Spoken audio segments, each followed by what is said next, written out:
Hello and welcome to the Varietal Show. If you've never been here before, my name is Rory and you're watching Varietal Literature's YouTube channel. And what we do here is we have fun with narrative. And what we do tonight, Thursday nights, is we do a ride-along where I use usually a solo tabletop RPG of some sort, which I'll describe in a little bit, as a prompt system. And then people join in the chat, throw their own ideas in as they have them. And collectively, we try to put together some formation of a short story or character or something like that in writing, because I like writing. And if that sounds interesting to you, then you're in the right place. And if you are watching live, you should join in the live chat and give your own ideas about what we should do with the story, as long as they're not, mean or whatever else. I'll try to integrate them. However, if you are just interested in hearing stories, on Tuesday nights we do Fireside Fairy Tales.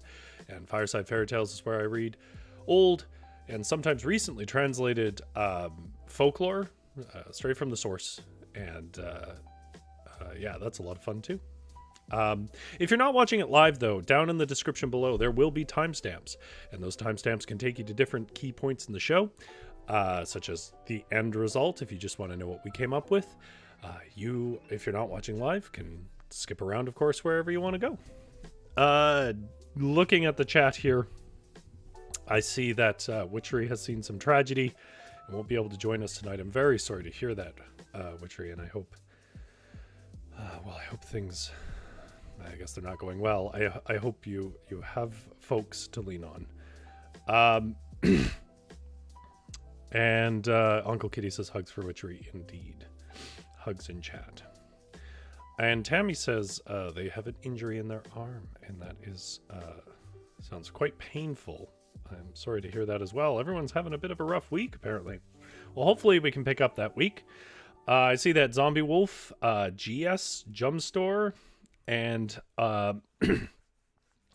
yeah, and Tammy, of course, are all hanging out, though. Welcome. We're going to play a game about being a little forager. I already have kind of a narrative frame for it that I've set up, which I'll tell you about in a minute. And then we'll get to narratively framing it. I'm going to lower this just slightly. There we go. Also, Uncle Kitty, it's good to see you. I know you're having some computer troubles. I hope this means that they've largely been resolved. This part of the show is called litgames. Litgames stands for literature games, but what it really means is things like solo tabletop RPGs, lyric games, journaling games, solo journaling games. There's like 50 different names for them. You find a lot of them on itch.io, which is primarily where I draw from. And the way that we use those games is we use them as kind of prompt structures for new stories and ideas. We try to write around the things that we find. And the game that we are playing today is called Edible Plants of the Fantasy Wilds, a Forager's Guide. Now, it's interesting because it isn't strictly speaking just a game. It feels like something that was created to be a system neutral, and it says this as much in it, a system neutral list of sort of fantasy plants. But then to sort of add value, I suppose, to it, this is my perception, I don't know. I think they overlaid a bit of a light game on it. But I think if you're interested in its, the idea of fantasy plants and with a bit of a story to them and a bit of weird design, then it functions for things like D&D and Pathfinder and maybe Monster of the Week. I mean, there's not a lot of touring around in that.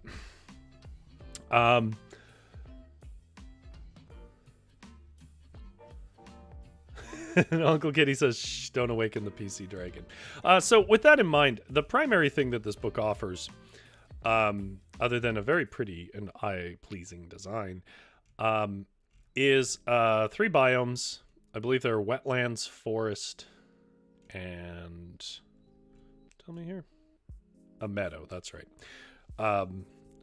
Wetland, or woodland, wetland, and meadow. Or forest, wetland, and meadow. And then, based on each area, you roll a dice specifically a D6. It uses the standard D6 success, no success thing in groups of 2. If you succeed, as you look around an area, you roll a D12, and that gives you a list of 12 possible plants you can find in a particular biome. Each of those plants have a description and sort of function as a bit of a story prompt. Yeah, you also can get little special abilities and stuff that I'll talk about in a second. But that's the gist of it. You go to an area, you roll to see your success at foraging, and if you succeed, you roll a d12 and you get a foraging ingredient. Okay. So, they have character seeds and stuff like that, but as you know on this show, that's not necessarily how I use it. Zombie Wolf says, I'm a bit of a novice herbalist, so I'm immediately interested in this game prompt. Well, I'm glad. Though I must say, it is fantasy plants. They're not real. So I don't know how much the herbalism will help, but it might give you some inspiration if you're looking to make a fantasy place. Which I know that Gennaro was working on a fantasy world. Maybe they'll drop by. Okay, I'm going to read you a little prompt that I already wrote up to give us the frame. I wanted a bit of conflict, a bit of tension, but here's the gist of it, chat. And I know I only have fleeting moments of your attention, so this is one of those moments I'm asking for your attention. Here's the gist of it. We're going to go and forage. That's going to give us ingredients. We then have to decide how our character makes a meal out of that, what that meal is, and sort of describe it.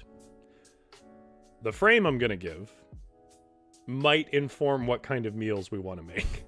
But that's where you guys will come in. We will get random ingredients, and then we have to decide how those fit together in preparation and meal. All right. Spraddle was a kobold as small as a berry bush, with cheeks as rosy as their fruit, very unlike his cousins on the coast who were scaly and took to mines. No, Spraddle was a kobold of the hills much farther east. He spent his days fluttering about with the butterflies by way of his incantations. His mother always warned him not to be out flying in the daylight, for the big folk were around and may ensnare him with a trick. However, Spraddle was full of that unearned confidence only youth can grant. And so it was that King Edward was returning from a hunt with his servants when he saw the diminutive little fay flying overhead. Being a studied man, the king removed his hat and turned it right side out. With this, the kobold was bound to his service. He flew to the feet of the king and pleaded to be released, but the king would not forego such fortune. Instead, he demanded the Fae use its wisdom to forage berries and herbs and to cook all his quarries from that time to the end of the king's life. And so Spraddle was enslaved to this task, but not broken by it. So this is the tale of a clever kobold embittered at a king. We shall start with the first meal he ever made.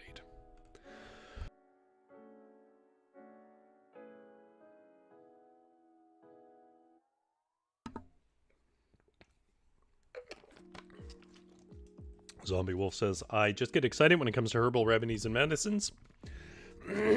This one structures itself around food, so hopefully that it also piques your interest. Okay, so just to do some service to this booklet, which you can get on itch.io. There's character seeds here for their game side of it, where it talks about things. I'm sort of taking you are wild, Fae, nature speaks to you kind of side. The character seeds don't really do anything mechanically, and they tell you that in the game. But you can pick a character perk. So character perks are something you can use once per game. Full stop, once per game, not once per biome, once per game. And it's a bunch of things like roll for another ingredient, roll, whatever. There's a bunch of different things that it could be. The one that I chose was Creative Cook. re-roll any one ingredient you don't like. So we can do that once. Now, they give us some guiding about this being a happy and safe place. Obviously, I've framed it that we are cooking for a king we hate. But it does tell us that we have some things in camp, which we can come back to. But because a part of the point of this game is to describe the preparation of ingredients and the kind of meals we produce, here is the list of stuff that's available for that description. For example, a cast iron frying pan, a very sharp knife, a large dented stew pot, an ample supply of salt, a bottle of cooking oil, plenty of fresh water, bland whey bread, and salt mushroom jerky. Okay, so bonus supplies are something we can choose. So the way this can work is I can roll a d6. D6 will give me an ingredient. The other option is people in the chat can choose one. So, for example, I thought I would sort of leave this to chat, but it depends on if you even care enough to pick an ingredient. Like if you have enough like frame, care is the wrong word, enough frame on the game to make a choice. Zombie Wolf says, no, not blind bread, but whey bread you use kind of like flour. Don't worry about that. Mushroom jerky, Uncle Kitty says. Yeah, I don't know why that's in there. I mean, it would be good sort of umami, but it's interesting. Okay, so there's a list here. I'm going to give a chance for chat to choose what our special ingredient that we have is. Otherwise, I will roll a d6. So a pouch of precious spice. We could name a spice if we wanted. A sack of coarse flour. So coarse flour, think like cornmeal. A few braids of garlic. A wineskin, half full. Some handfuls of dried fruit, or a tin of tasty tea. Uncle Kitty says garlic. Yeah, I'm kind of leaning towards the garlic, but I'm going to see what people say.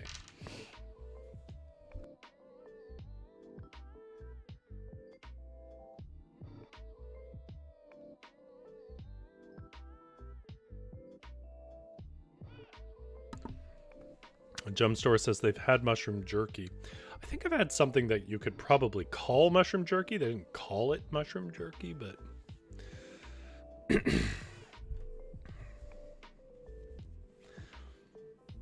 All right. We got one vote for garlic, one vote for tea. Will someone break the tie? Otherwise, maybe I'll flip a coin. Oh my god. Nobody can agree. Spice for that bland bread. I think probably the fairest thing to do then is to roll the d6.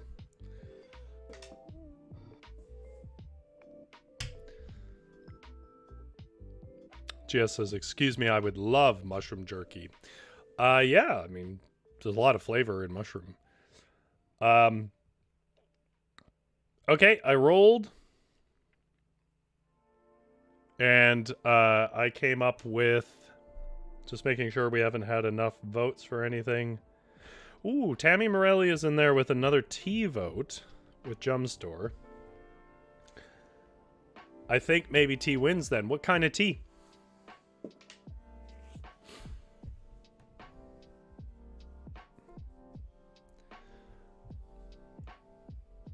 Uncle Kitty says, have you had mushroom ketchup? I have. If anybody hasn't before, just so you know, doesn't really have anything to do with our concept of ketchup.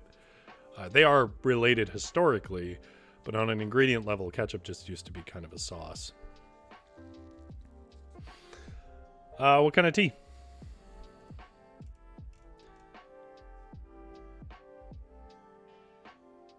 Okay, so first we roll a skill check with a d6 to determine how effective we search in area. And then basically, depending on what we get on the d6, that earns us a certain amount of rolls on the table of stuff that we forage. Which, by the way, if you've ever played the tabletop version, not the CRPG version, the tabletop version of Pathfinder's first edition's Kingmaker, they have a system kind of like this in it. Zombie Wolf said, should it be a fantasy tea or an in real life tea? I guess that's up to you folks. I see Uncle Kitty says rooibos. Let's put rooibos in there.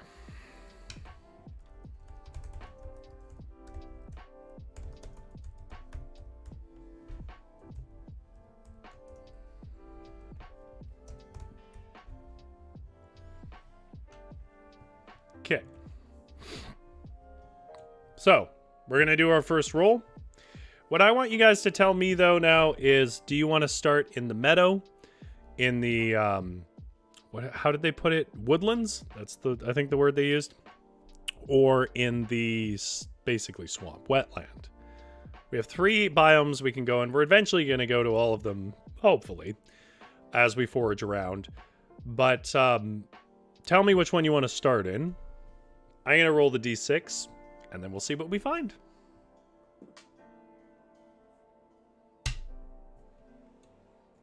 Whoop. Bump the camera here.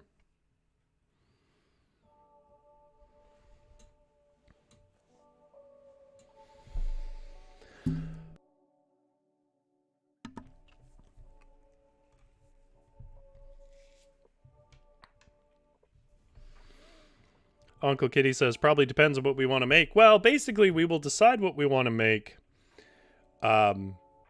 based on what we find. So, like, you have to forage, and then based on what you forage, you'll find stuff. So we have to forage through all 3 biomes. Otherwise, we won't have enough ingredients, probably, because the odds that we're going to roll a 6 on all of them or whatever is pretty low.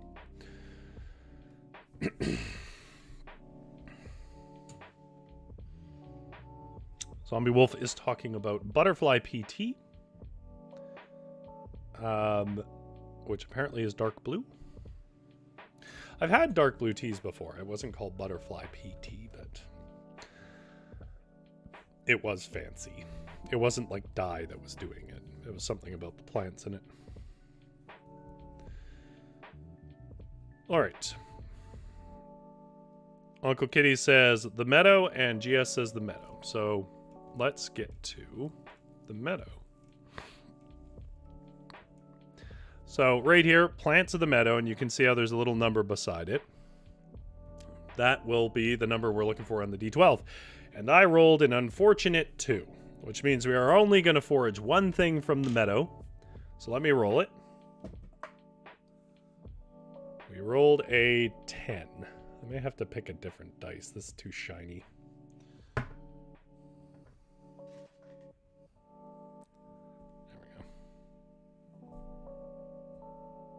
mean, obviously I didn't roll this one, but I'm showing you 10s. Okay. Which means I need to find the 10 here. Zombie Wolf says, it would be funny if the meadow was the most dangerous. Well, the meadow is exactly what we decided to be, so if we want to make it dangerous, we can. Sartula's Blessing. Every part of this plant is edible. From its showy... Before I continue reading this, remember, we are trying to weave a story that sort of culminates with our little kobold, enslaved to a king, cooking with this to some effect in the story. So try to look at it from like a narrative's mindset. Every part of this plant is edible, from its showy orange and yellow blossom blooms, I can read, to the spicy crescent-shaped seeds they produce, the crunchy hollow stems often used as straws by the meadow folk, its aromatic feathery leaves, and the pale yellow taproot that weeps sticky crimson sap when first cut. Excellent in sauces, salad, tisanes, stews, or simply chewed for its crisp, refreshing flavor. So what thoughts do we get from that?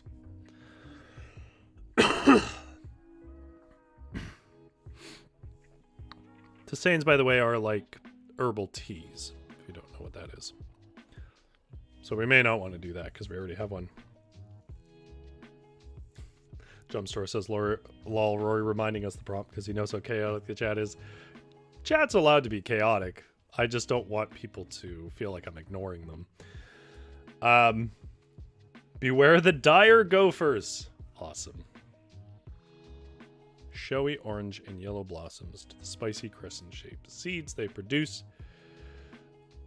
So the real question is, I think we can work in dire gophers and so on, but the real question is, why is this the only plant we found? And I think I know why.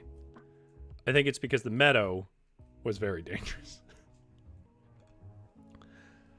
And I think we may as well incorporate our own attitude towards the meadow at first into our creature. Spraddle was not so inclined to work, least of all on a schedule. But the king wished for dinner. The king was demanding his dinner be served by dusk in the camp.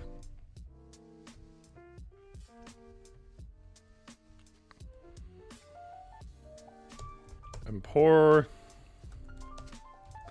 little Spraddle was obligated to comply. So he decided to make the best of his situation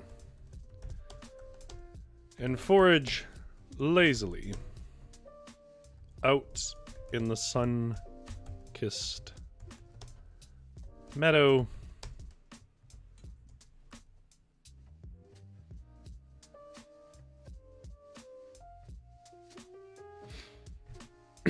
Jumpstore says you could probably make a salad because of the textural differences. Good point. So he's decided to make the best of his situation and forage lazily out in the sun-kissed meadow by taking a nap. No one followed him, for no one had to, since his duties were magically compelled. However, he did not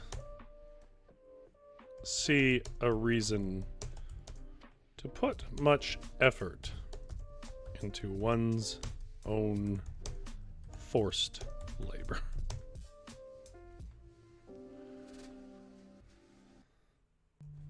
The meadow was a peaceful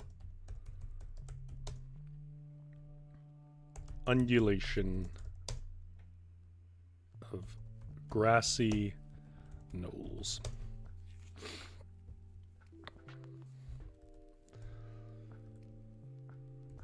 Or so he had assumed.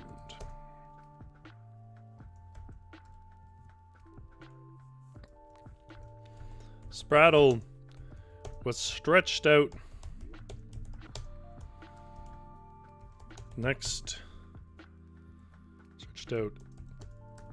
into some tall grass.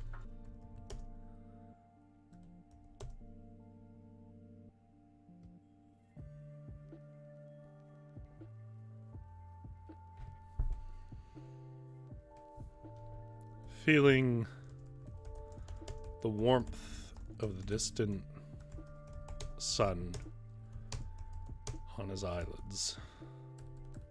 On his face. Eyelids too specific.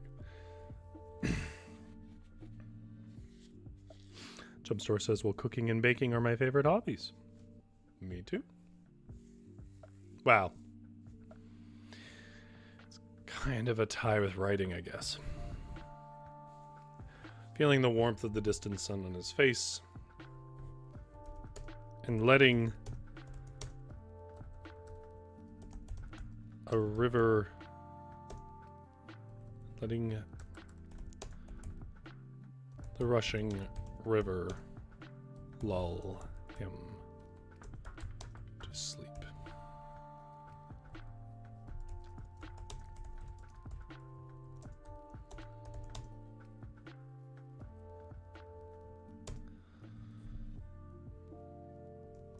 Nearly off into his dreams he was,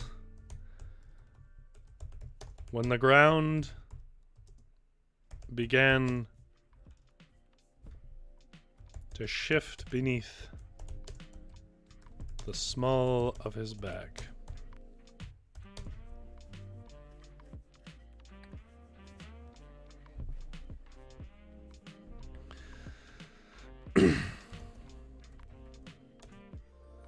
And a terrible snort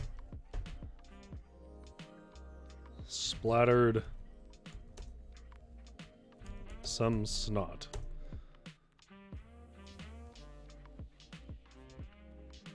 up his shirt. He sprung up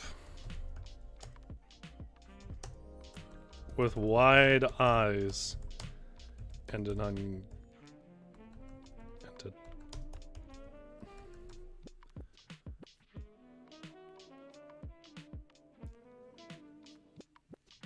high shriek, to find that he was resting on a nest of gophers the size of a hunting hound. The big folk had called them dire gophers, some accident of an alchemist who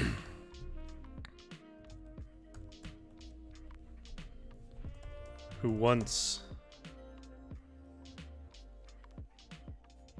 had a tower on a nearby hill.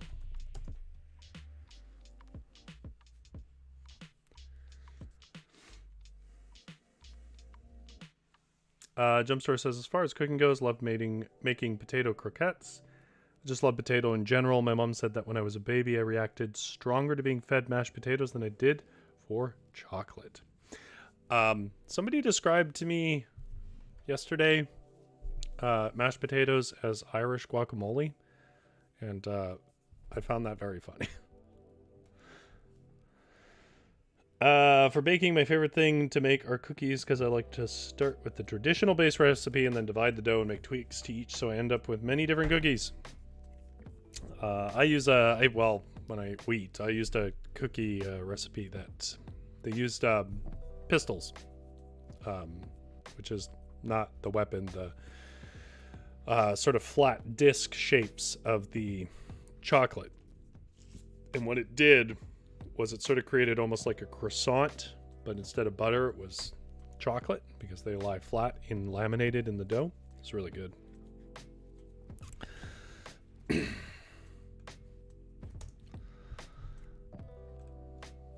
Okay, tell me a bit about these dire gopher folks. Why are they a threat? What do they want? What's something interesting they do?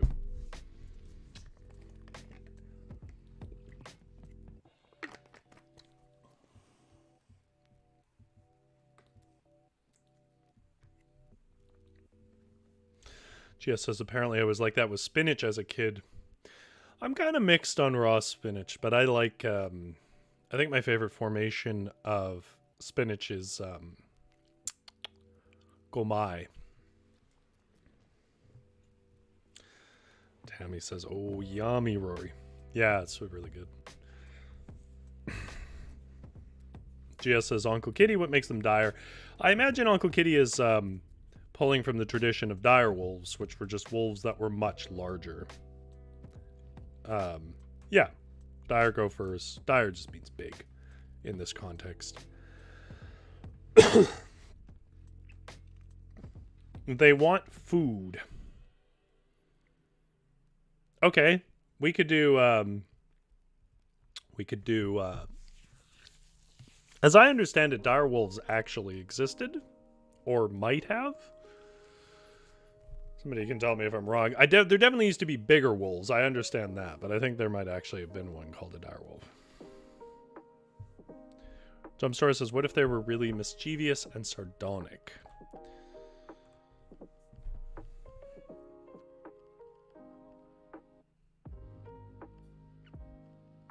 I do like that idea. I'm just not having any ideas on how to enact it. Zombie Wolf says, yes, they did exist. And they would know. They're a wolf. Oh, interesting. I didn't know that. Uncle Kitty said direwolves were more closely related to foxes. Some accident of an alchemist who once had a tower on a nearby hill. How about we do a Gale thing from Baldur's Gate 3. Dire wolf or gophers hungered not for flesh of a normal sort, nor dirt, nor flora, but rather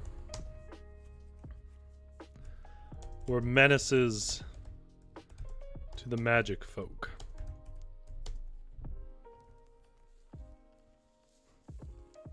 Zombie Wolf says, lol, exactly, Rory. Gotta know that family tree. Your cousin's the Chihuahua, and, you know, great-grandpa the direwolf.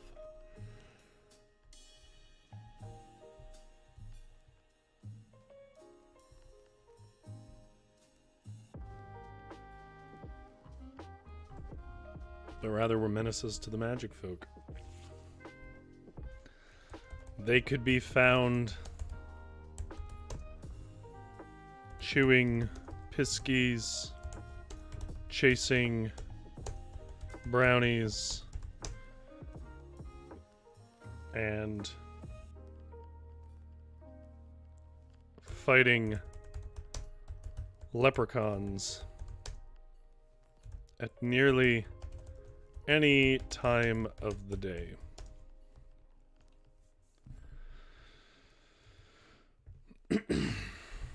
Spraddle had found his magic abilities diminished as of late. Likely because of the king's bargain.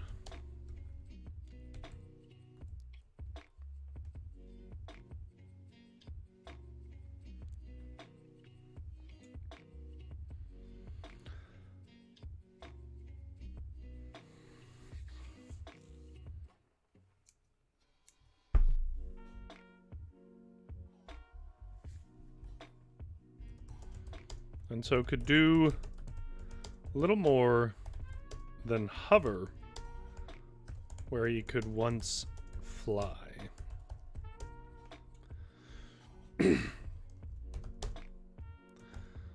The gopher, the dire gopher, Sean curled its lips into something of a snarl and a smile, then said, I see the word succulent, so we're gonna keep the succulent in. Such a succulent kobold.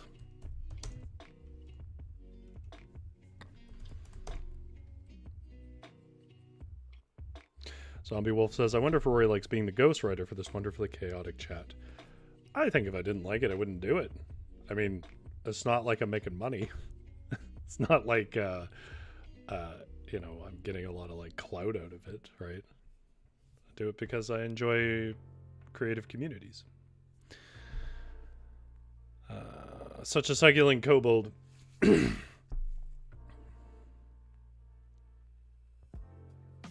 something of a snarl.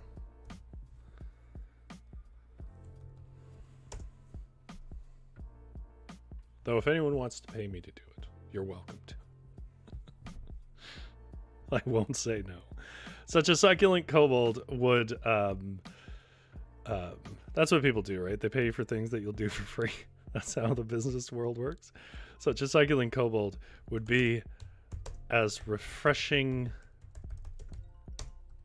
as a plump, it's a reference to the previous stream, plump huckleberry against my parched tongue.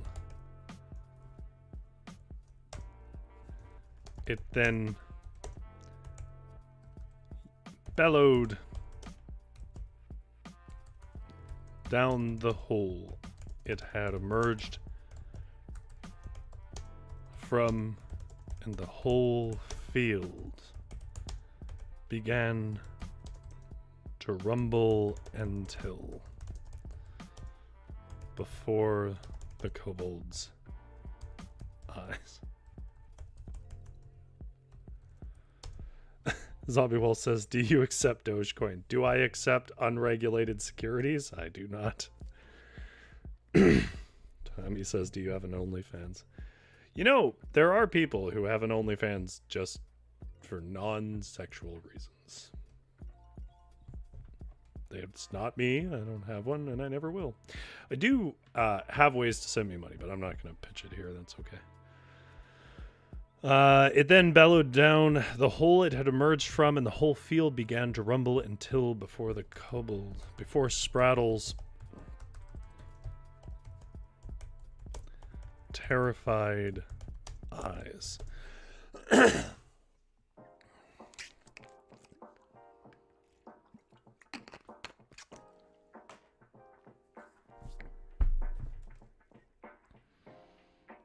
Although it does occur to me that most of my chat has said they are ace and arrow, so I think OnlyFans would be a waste of time.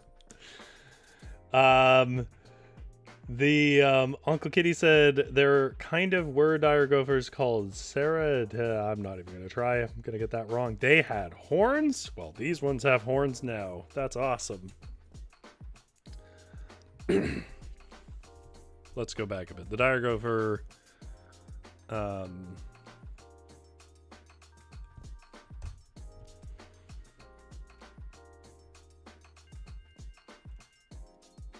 Rather were menaces to the chewing biscuit.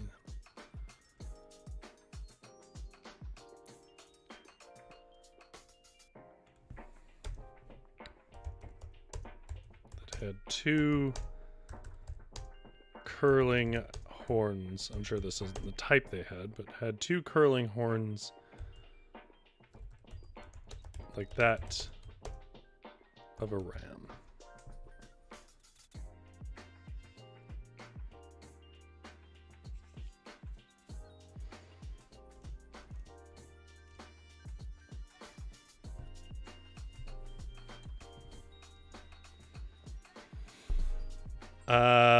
Okay, the whole field began to rumble until before the Sprattle's terrified eyes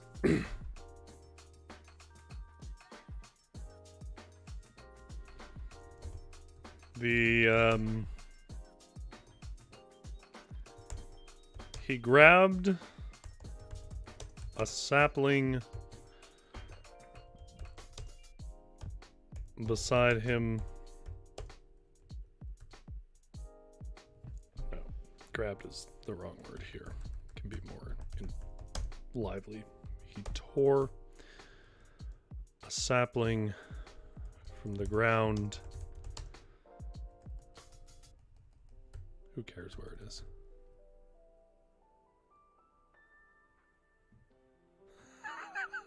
All right. No, I'm not doing that, Zombie Wolf, but I appreciate the sincerity of that recommendation.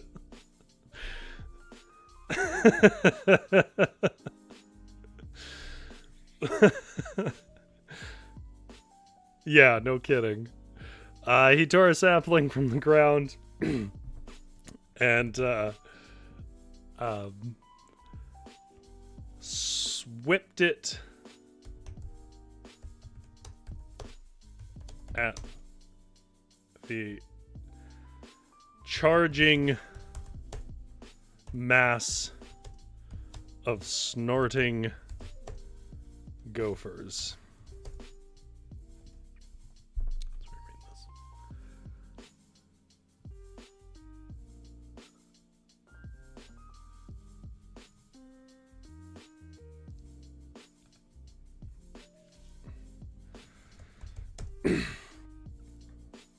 The firm stems of the tall plant cracked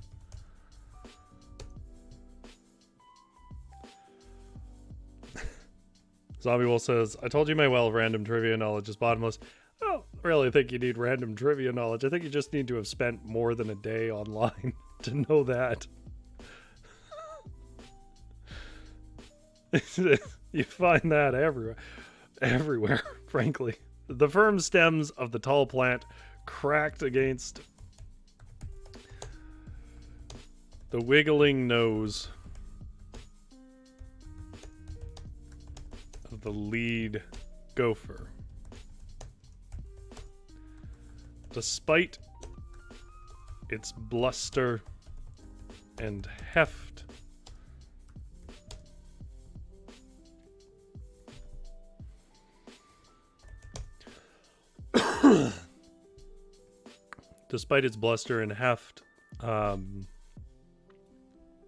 the gopher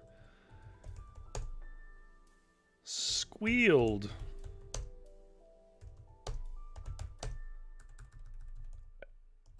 at the strike which stung its nose, its soft, wet nose. The whole herd hesitated, unsure what strength the kobold might be wielding.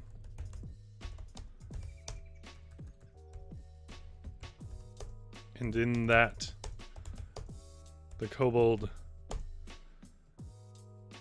jumped into the swift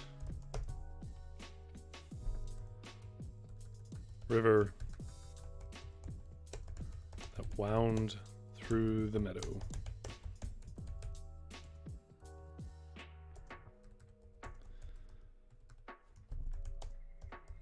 The gophers were too plump on the good folks to keep up with his escape. So he sailed on down to... We have two biomes left. We have the woodlands and we have the wetlands. Woodlands or wetlands? What do we care about? Again, I'll try to get to each of them because each of these is just sort of a little mini stories, and then eventually we're going to make the king a meal. Uncle Kitty says, paleontology and zoology were my childhood interests. I guess in a sense I liked paleontology, but I think if I'm being honest with myself, I just like Jurassic Park.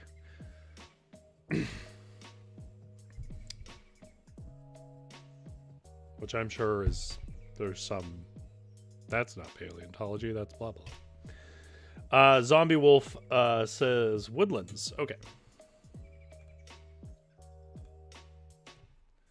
Down.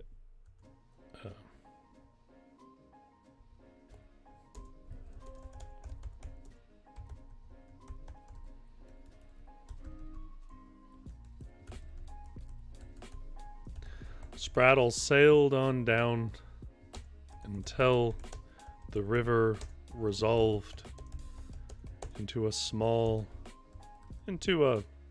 wide pond under the shade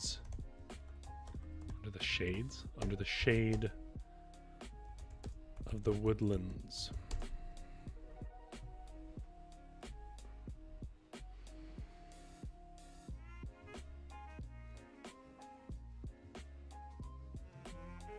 Okay.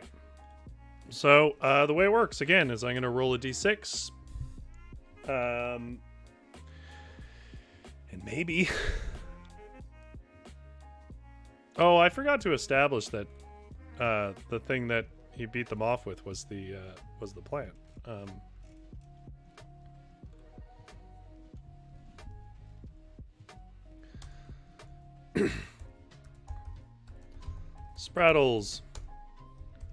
Sprattle realized his weapon of choice was a plant called Sartula's Blessing.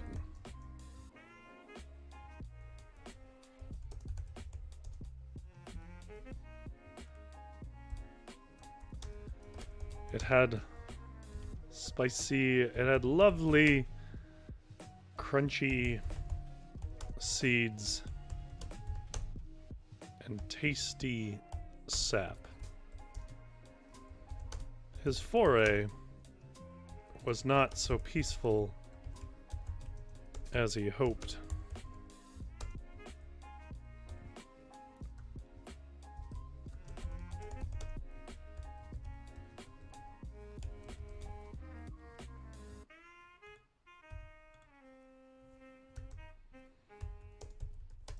But he saw there was success all the same in his foraging of the Sartula.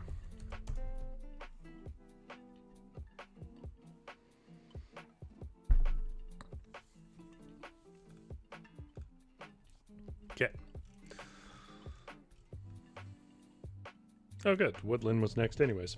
Okay, chat. Blow on the dice before I roll it. Come on. There we go. Okay, for good luck. That's better luck. That's a 4, which means we get to roll twice and get 2 items. Rolling my d12. The first one is a 2. I'm going to make a note of this or I'm going to forget.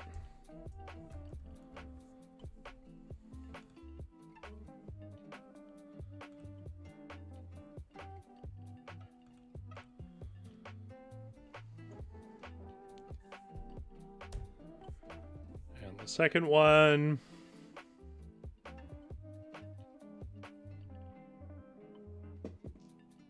is a 7. Yeah, so Zombie Wolf, every time we roll a d6, if we roll a 5, 6, we get to roll 3. If we roll a 1, 2, we get to roll 1. And if we roll a 3, 4, we get to roll 2. I don't know why I did that out of order. But clarity isn't really my forte.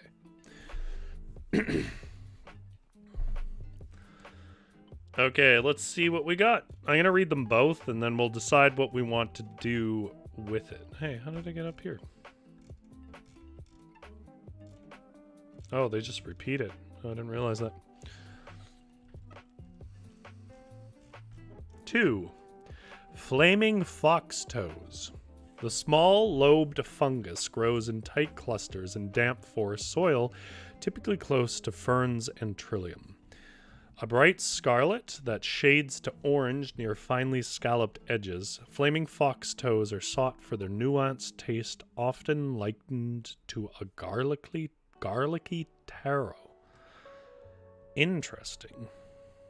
Taro is kind of famously a little bit sweet, but mostly bland. Sort of a potato of another culture. Or a few other cultures, really. I think probably most famously you see it in Filipino food, if I recall, but I think it comes up elsewhere too. They are easiest to forage at night when a delicate bioluminescence glimmers in a spectral green whorls at their tips. Well, we're not at night. So the first is flaming foxtoes. The second was a 7, I think. Yeah.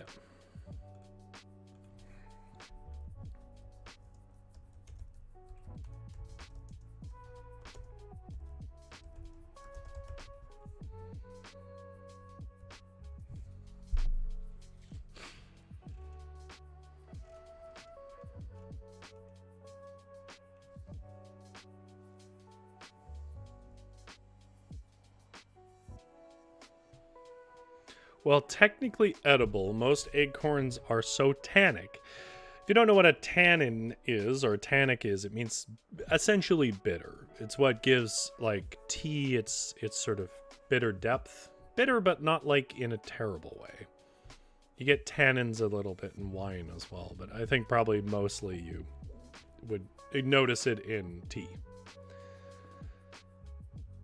Jumpstore says, I'd use it for the main dish. The garlicky taste would complement the spicy seeds of the first plant better than the crisp and refreshing side salad. Ooh, good point.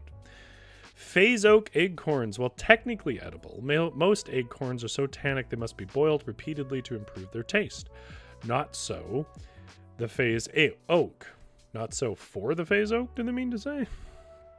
This magically imbued tree, which shifts in and out of phase with the lunar cycles, produces long, narrow acorns with smooth, thin shells. I'm having a hard time picturing it. The nut meats. I expect maturity in the chat. The nut meats inside have a delicate, buttery flavor and can be added to a variety of dishes or ground into a course meal to make crispy fry cakes. Yummy.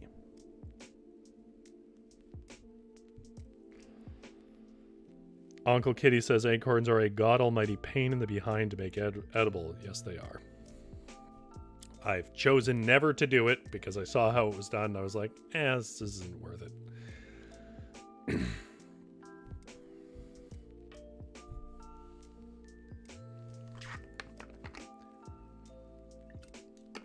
It reminds me a bit of like fried okra, which is delicious. But to make fried okra, oh my god, you gotta just keep pouring out mucus water, and then it's so annoying. The acorn should be used for the side salad, be a perfect flavor combo to have a fresh crisp salad with a buttery nut topping. I was thinking that as well.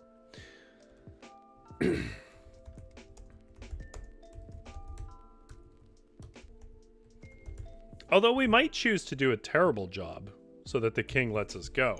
That's a choice too. Okay, what story do I see in this? They both seem to be related to moon cycles, but unfortunately I'm already in the middle of the day, so I can't make much use of that.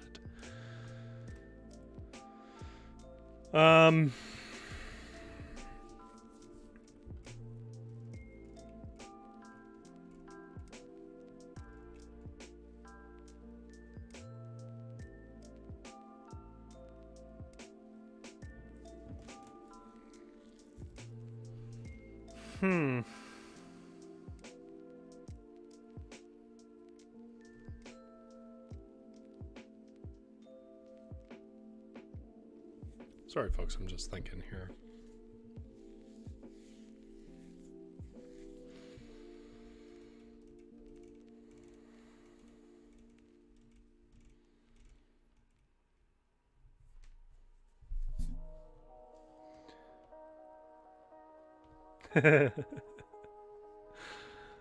Jumpstore says, that is a choice, Rory, but my pride as a cook/baker won't allow me to do a subpar job even for the sake of sweet, sweet freedom.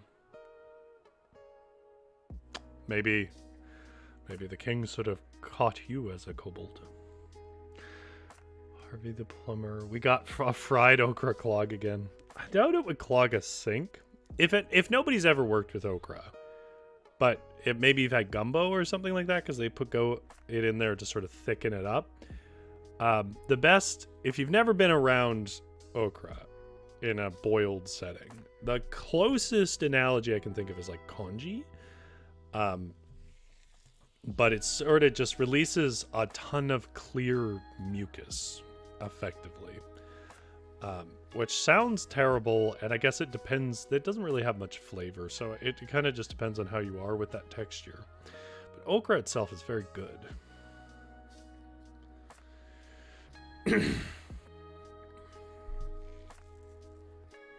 Well, since I don't have a ton of ideas, I'll try to make this one a bit simpler.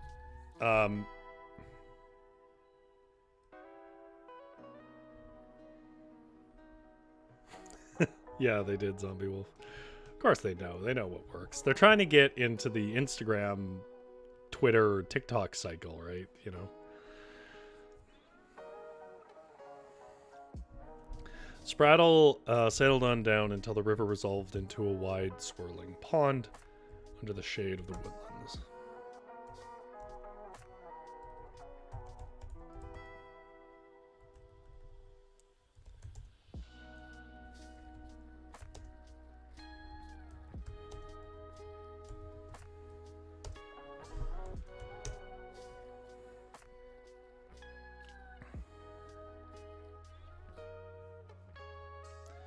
He pulled himself ashore.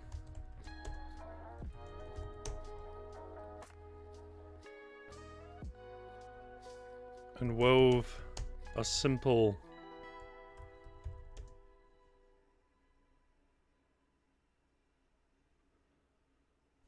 bind out of the reeds for his Sortula.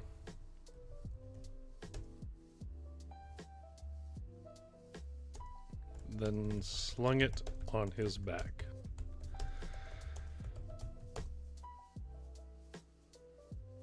Oh no. We've summoned the PC monster for Uncle Kitty.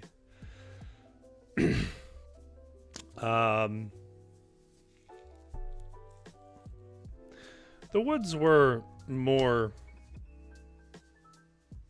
Spraddle's home than anywhere else. He wasn't so familiar with this area, as it was guarded,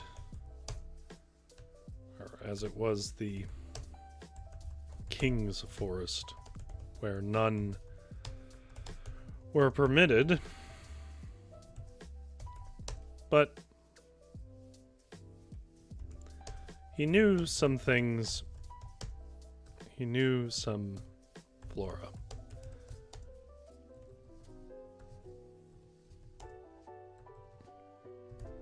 Could be easily found.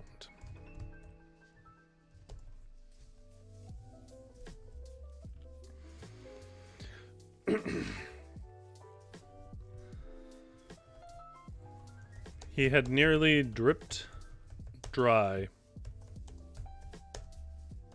of the creek. I don't need to reestablish that. He nearly dripped dry by the time he caught a soft glow in a rotted old tree. A rotted fell tree? Tree fall? And rotted tree fall. Deadfall. Rotted deadfall. In the rotting deadfall of a great old oak.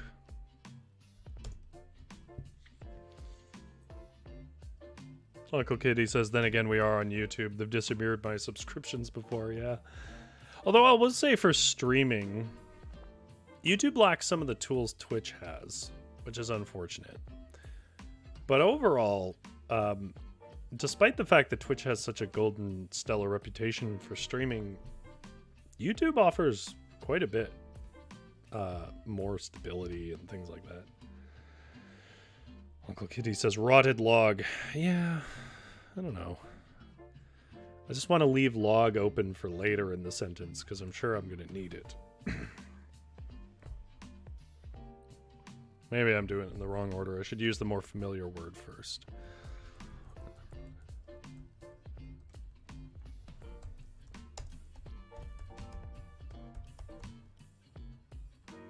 Twitch also has some twitchy people. It sort of matter.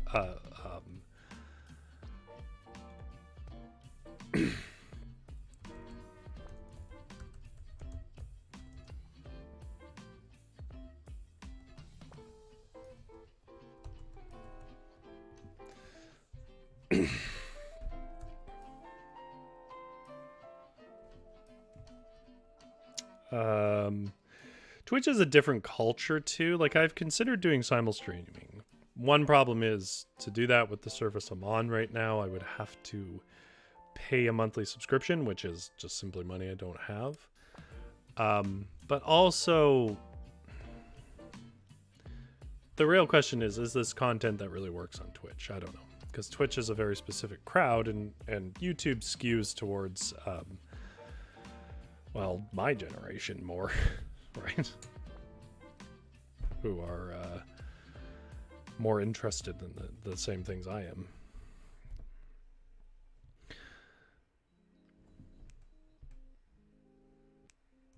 It could be many things.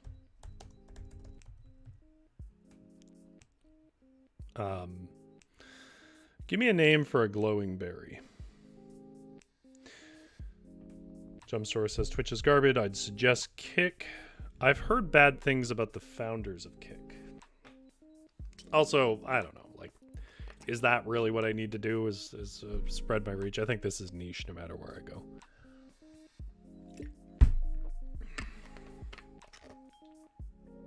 Jumpstore says I like Deadfall better. Yeah, I think I'm going to use it in the next sentence, though. Ulalume. Ulalume berry. Spraddle.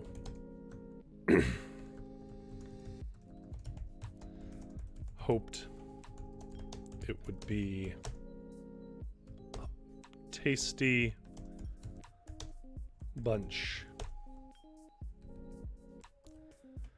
of Ulalume berries,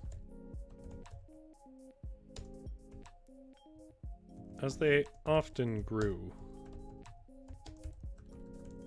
in the shade of such deadfall.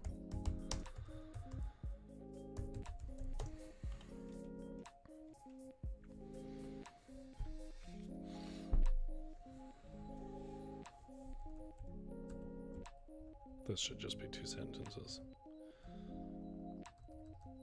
Or 1.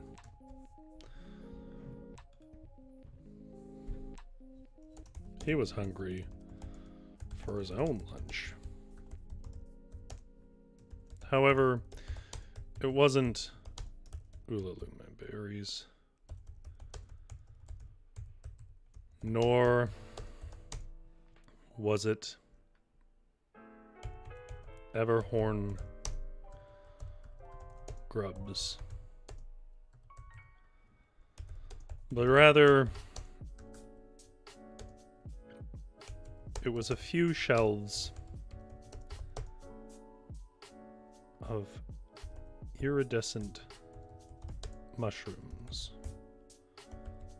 Luminescent, rather.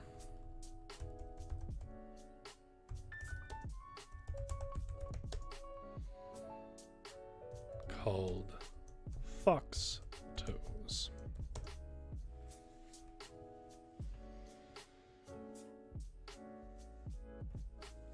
It's an Edgar Allan Poe poem. I don't know his poems very well. I don't know Edgar Allan Poe as well as I probably should, but translated to meaning morning light, as spelled as in like to mourn, as in a funerary light. That's very beautiful. Uncle Kitty says Lunarberry, also a good name. But rather, it was a few shells of luminescent mushrooms called fox toes. Was there features?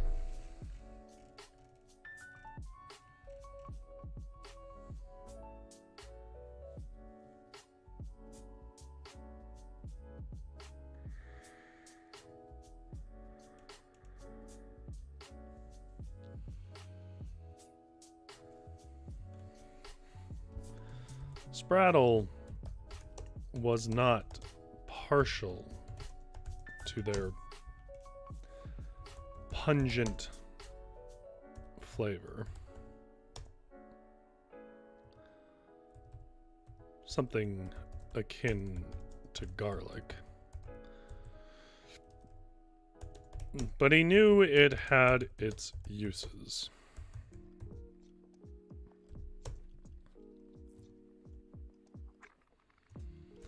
He broke off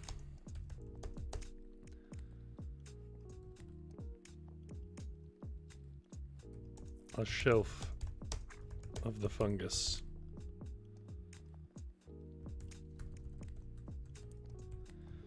Being sure to grip it at its scarlet base and not by its delicate what did they say?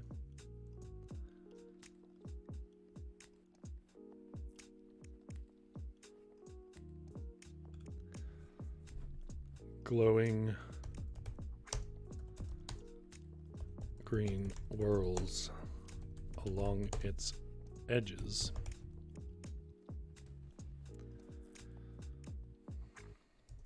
So as not to waste it. He left the rest so that the forage had enough to recover his takings. Zombie Wolf says, I love Edgar Allan Poe's works, so my brain is also stuffed with an encyclopedia of his works, no matter how obscure. Oh, that's very good. I'm glad that any writer is providing people with interesting comfort that long. Zombie Wolf says, thanks, GS. Sometimes I worry I annoy people because I tend to blurt out random facts. I know when the opportunity arises. I mean, that's a nice thing about text chat, right? You know, the big thing about a text chat is you are not...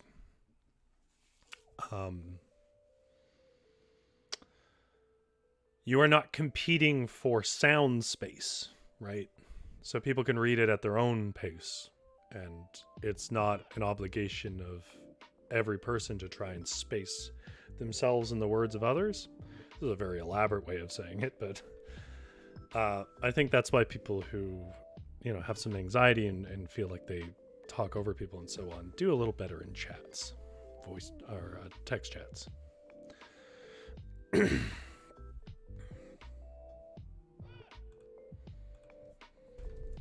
On the way out,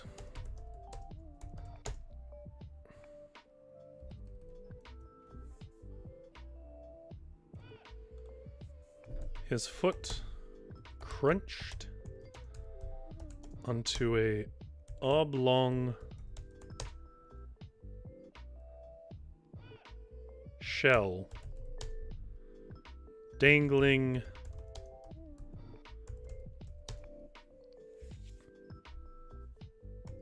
from a still living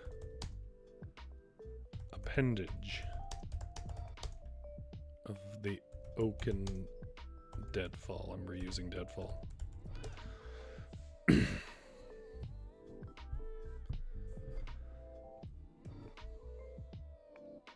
How is he stepping on it if it's dangling?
Jumpstore says that is quite the coincidence because GS mentioned that they were reading Raven, the poem from Edgar Allan Poe, and Jumpstore says that they used to, or they had tried to memorize it.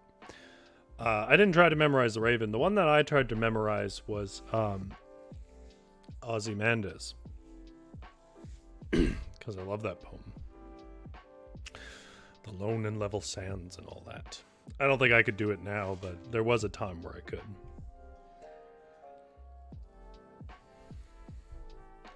I should start like incorporating poem breaks. Actually, I should, because this today's was inspired by a poem. Today's stream. I don't know if I can find the poem though. There it is. I got this poem from a server. It's by Bertolt Brecht, and it's called Questions from a Worker Who Reads. I'm just gonna straight up read you a poem that I didn't write for a moment here. Who built Thebes of the Seven Gates? In the books you will read the names of kings. Did the kings haul up the lumps of rock? And Babylon many times demolished, who raised it up so many times? In what houses of gold glittering Lima did its builders live? Where, the evening that the Great Wall of China was finished, did the masons go? Great Rome is full of triumphal arches. Who erected them? Over whom did the Caesars triumph? Had Byzantium, much praised in song, only palaces for its inhabitants? Even in fabled Atlantis, the night that the ocean engulfed it, the drowning still cried out for their slaves. The young Alexander conquered India. Was he alone? Caesar defeated the Gauls. Did he not even have a cook with him? Which is where I got the idea. Philip of Spain wept when his armada went down. Was he the only one to weep? Frederick II won the 7 Years' War. Who else won it? Every page a victory. Who cooked the feast for the victors? Every 10 years a great man. Who paid the bill? So many reports, so many questions. I really like that poem, so that made me think of a king's cook. He looked upon a bunch of the nuts dangling from a still living appendage of the oaken deadfall farther up from where he found his fungus. Smiling back on the fallen giant, Sprattle said, "Oh, old one, what a feast you gift me."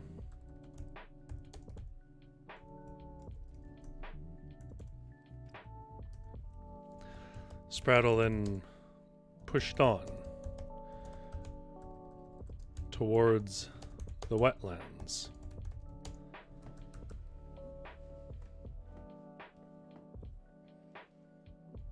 GS says, that is a very deep poem, thought-provoking and completely on theme for a king's cook.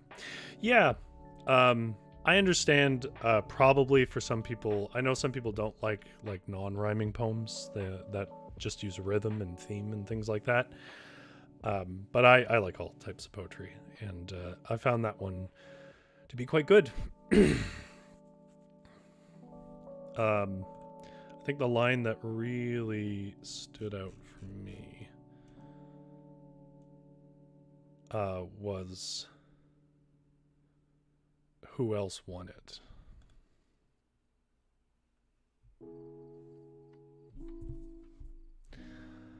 Sprattle then pushed on towards the wetlands as the sun was beginning to lower, and he had to take the long way back to the king's camp.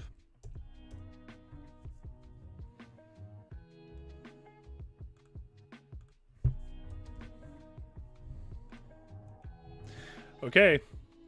Last one.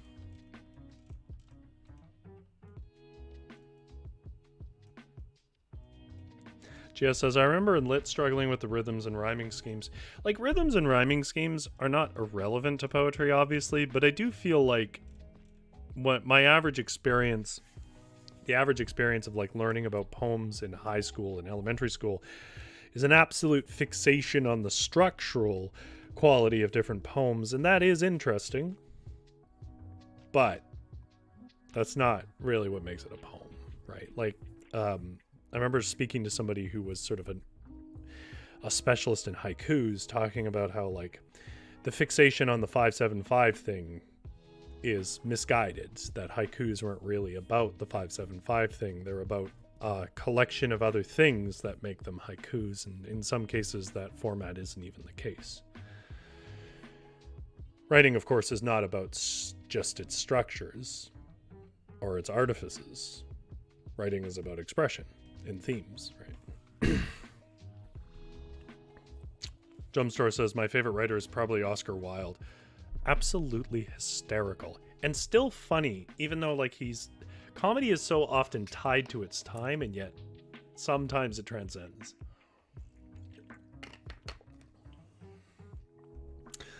Okay, the wetlands. Rolling my d6. We got a 2. Again. Which means we only get 1. GS says, poetry is from the heart. Indeed, not only is it from the heart, it's understood by the heart. And if your heart is too different from the poet's, you will never quite grasp it. And I think that's a thing that traditional curriculums don't want to admit. They want everyone to understand poems. And so what they do is they apply interpretations that are a little too literal and a little too structural. And people kind of miss the magic of poetry, which is it is the language of feelings that don't have exact words. We rolled a 12.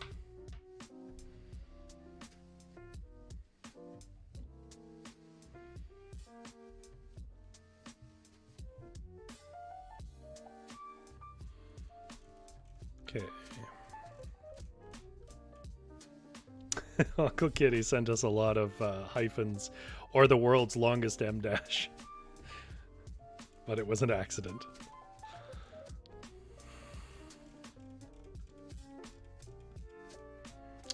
Zorazu ink shell, a soaring tree with deeply ridged gray bark. All Zorazu species produce nuts, but only the ink shell is edible.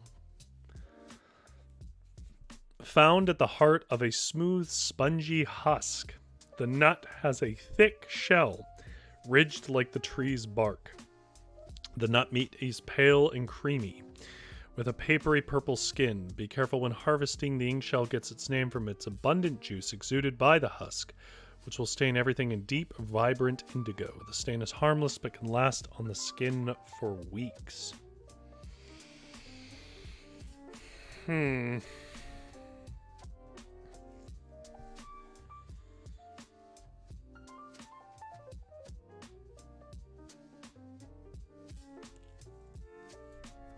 Okay. Well, if it's a soaring tree and it's distinct.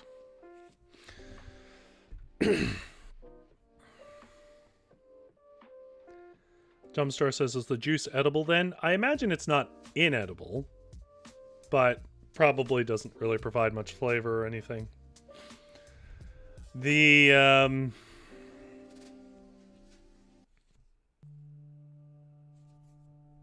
Spraddle needed a waypoint, though. He knew roughly where he was headed, but the wetlands had few paths that did not sink nearly to his neck should he walk them. So he looked for something high that he might keep in sight.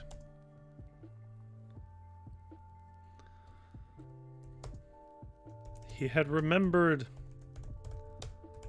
seeing a Zarazu tree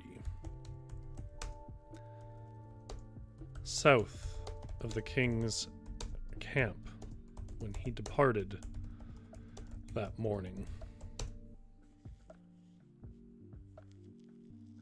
Oh, interesting. If the juice can be used, I juice it for the color and add it to the wine. We don't have wine. We chose not to use the wine. It was tea or wine, and we took tea. To give it a unique color, since its flavor is fairly mild. I do like that idea. So. He had remembered seeing a Zarazu tree south of the king's camp when he departed that morning.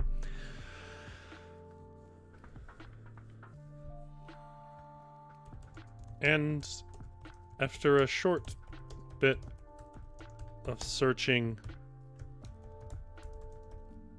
the horizon, he espied it again.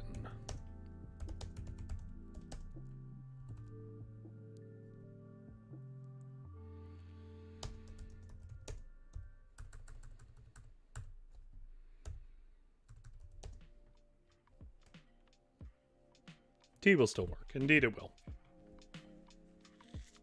Jumpstore says, I forget we didn't choose wine. Yes. Was that a mistake? Maybe.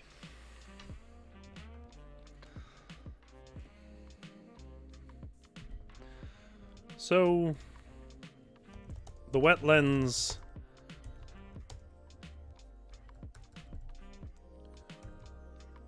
Wade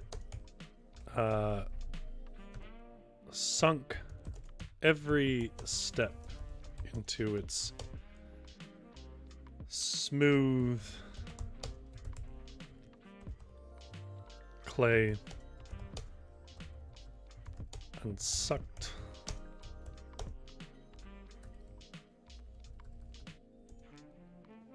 the shoes from most feet. Luckily, for the worst of it, Spraddle could float with simple, could float over. Past it. Could float over it. No, I don't want to use it again.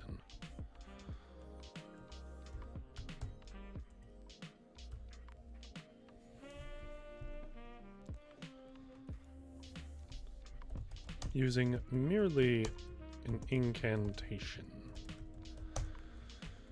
It lasted a brief moment, but it was enough to traverse the natural gutters, gullies, and sinkholes of the swamp. Spraddle was not a fan of the wetlands, as they were dominated by the mosquitoes. I don't know why. I know how to spell mosquito. I don't know why I just couldn't type it. Zombie Wolf says, I love how Jumpstore has taken over as the cook of the stream. I love that Jumpstore has it sort of accepted the fiction of the story so fully. That's I genuinely, and not sarcastically. That's really, you know, what you want from tabletop RPGs, right? Tammy says, my daughter made me this tea last year. She put edible glitter in it and froze it into ice cubes and added it to some limeade, and it looks so pretty and tasty. Sounds good.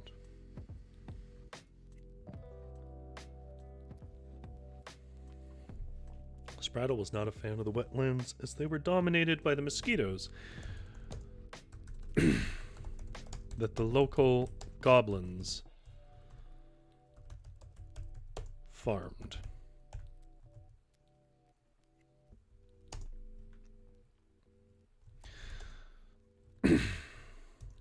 The goblins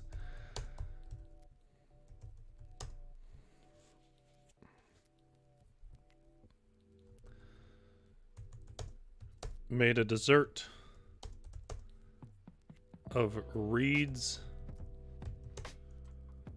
rolled in honey and stuck with buzzing flies.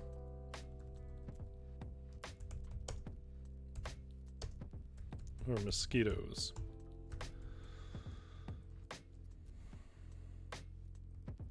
Not a desert, a dessert.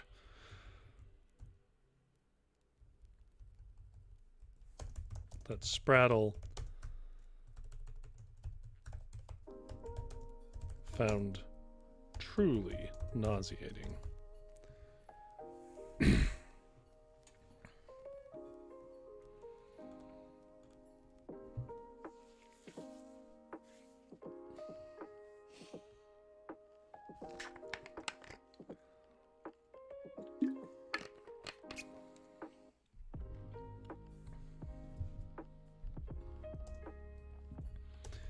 He knew then every nip of the swarm in the swamps was due to be a meal for some miserable little goblin.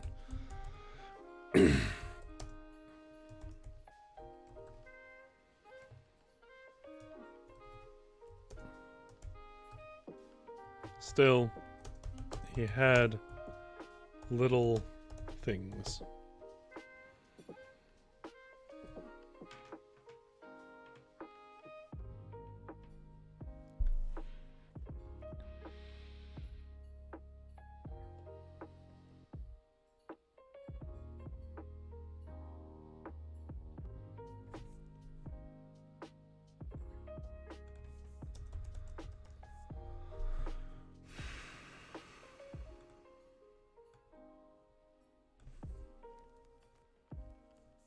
Still, he pushed on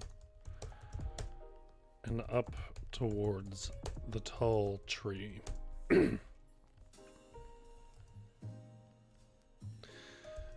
It was as he grew close that he saw the herd of dire gophers had taken up about the base and were sleeping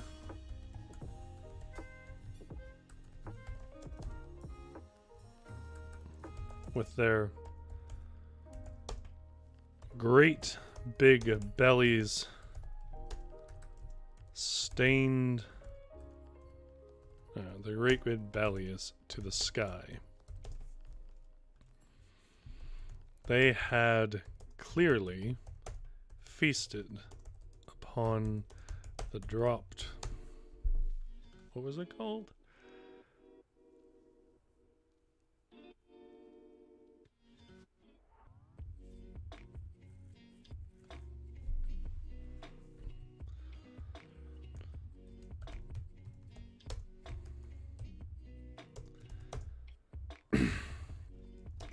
This would be apparent to anyone wandering past, as this Zarazu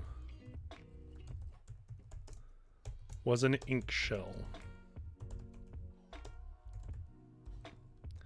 named so for its natural dark, its natural dye that burst for the natural dye that burst upon the hands and lips of anyone that broke the shells of its fruits.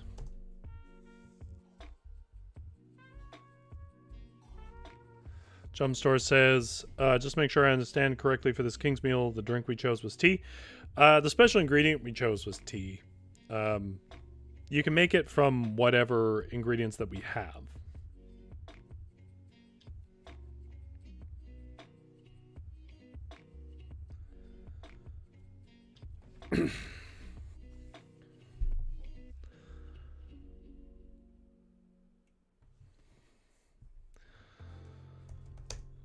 The fawn gophers snoring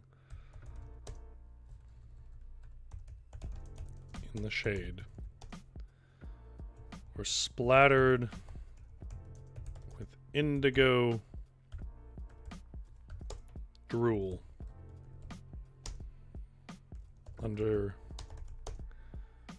the high tree. High tree? The tall tree. Jumpstore says, so what's to drink then? Just what I mean is we could say it's a you know, like Kool-Aid steeped with ink shells or something like that. It doesn't define what our drinks are. It just, those are the ingredients we have.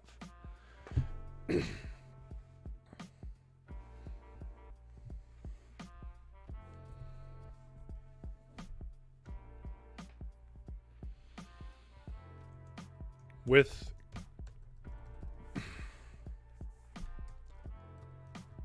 Spraddle considered running off and leaving the berries to be, but for his whole miserable hike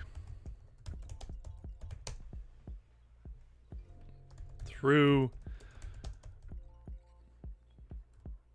the buggy wetlands, he had imagined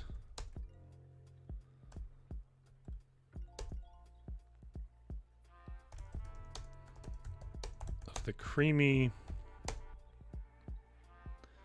nuts of the Zarazu tree.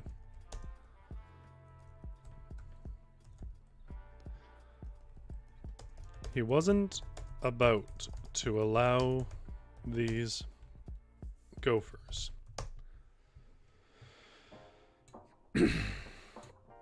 it's a king's meal, but it's like a king's hunting party meal, so they don't have everything. He wasn't about to, and I think we can assume he didn't catch a quarry that day, otherwise it would have listed it. He wasn't about to allow these gophers to ruin his day any further.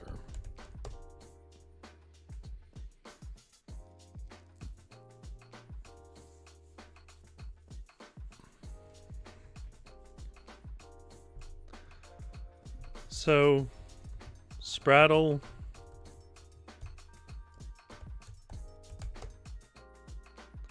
stole a broken ink shell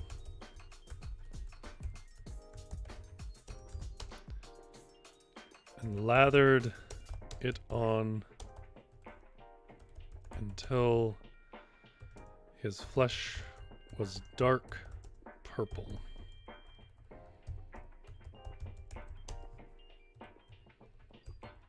Nearly indistinguishable from the long shadows of the coming evening. He then snuck up next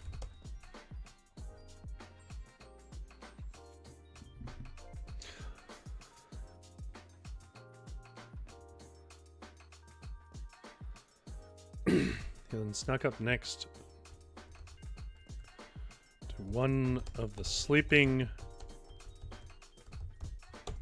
gophers and, well, smacking it on the stomach.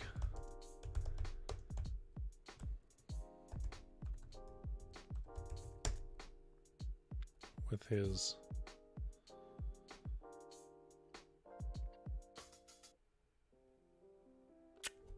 what the hell was it called?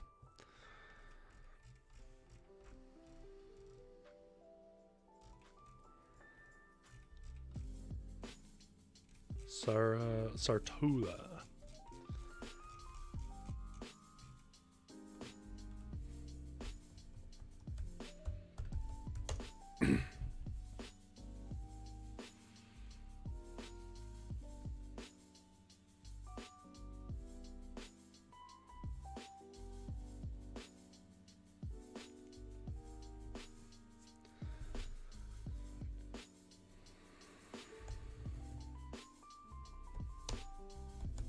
Called out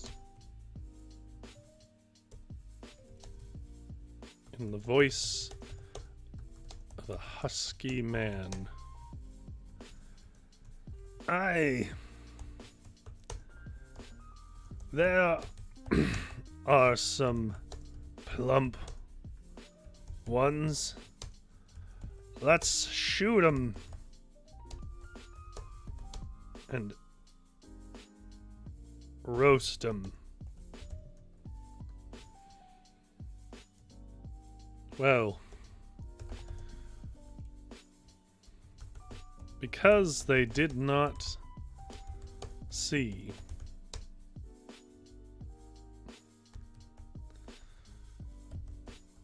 purple-skinned kobold in the shade of broad leaves,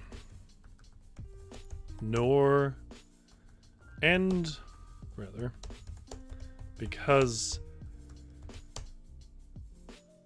the gopher he struck yelped in pain, the whole herd assumed the hunters were firing buckshot upon them.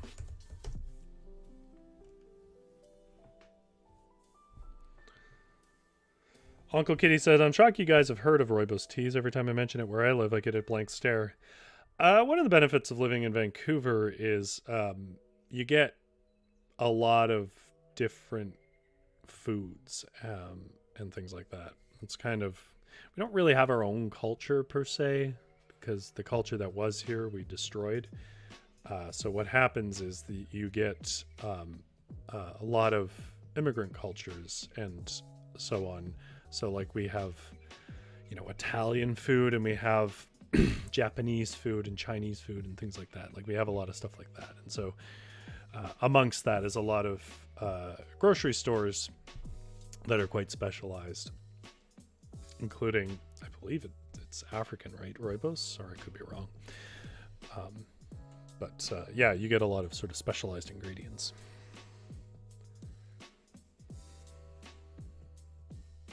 It's similar to California in that way.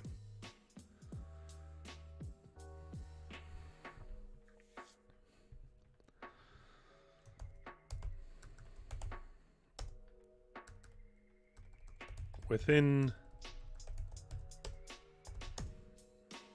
the crack, the snap of a finger,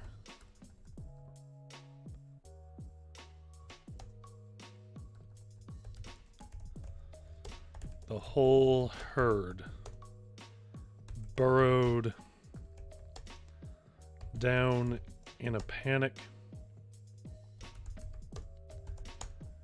and set the great big tree to a sudden angle that shook a good armful of its fruits free.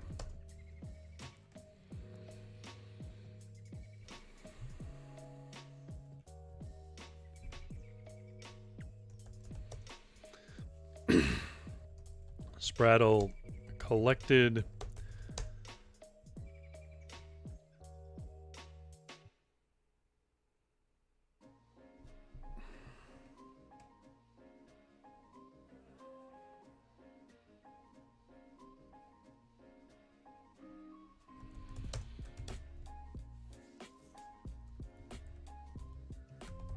his spoils and carried on to the camp.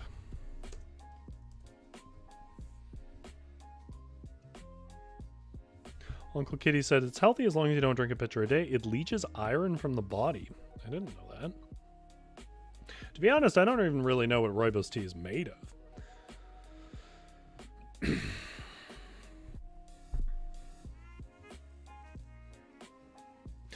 Oh, here's a Vancouver fun fact, if you don't know. The California roll in sushi was invented in Vancouver, which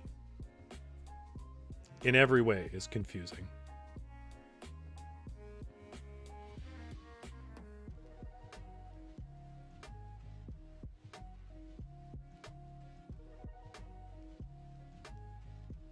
It's from a root from an African bush. Zombie Wolf said, I would say the health benefits of rooibos teas, but apparently chat didn't like it. Who didn't like it? I'm happy to hear about its benefits. Spraddle collected his spoils and carried on to the camp.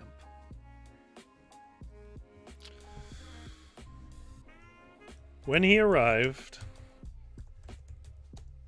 to the group of men, the sun was already nearly dusk. Oh, Zombie Wolf says, so no, not the people, the chat itself.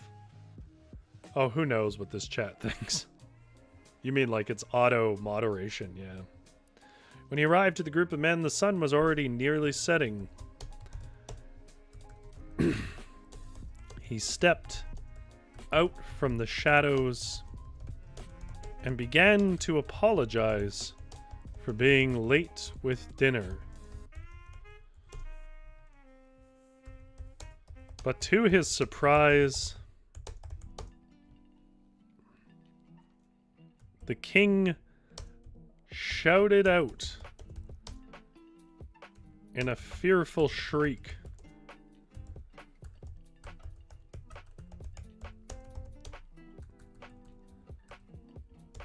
the rest followed suit.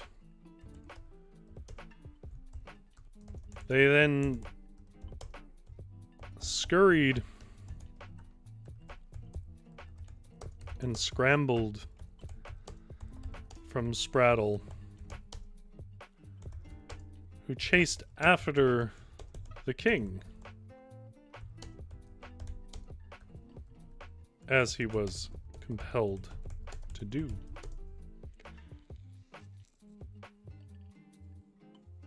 Yeah, I think there is a side limit on its posts so that you don't get, like, big essays. I think also YouTube knows that if two people are arguing, the messages get longer, and the longer the messages get, the worse the chat is going. So I think they try to limit, you know, the length of chats.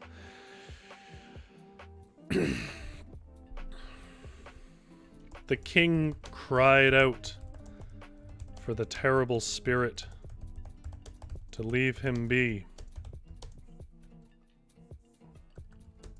Spraddle called back as he chased, explaining he was the one that called the creature to his side.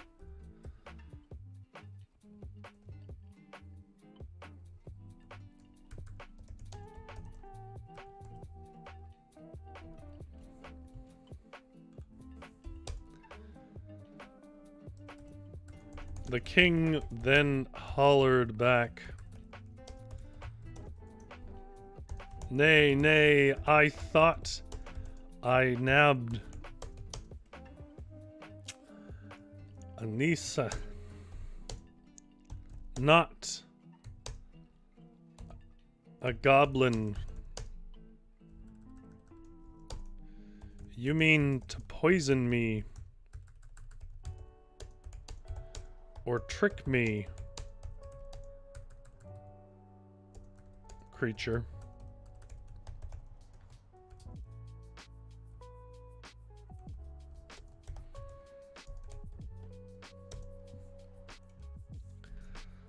I need nothing of you in my life.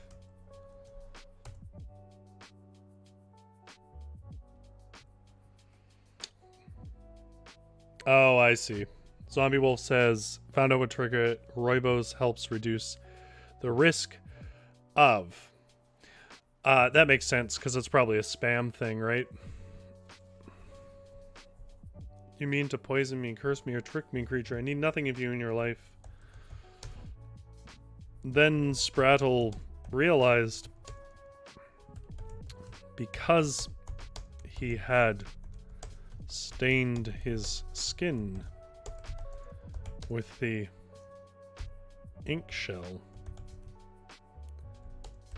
it appeared goblin to the big folk.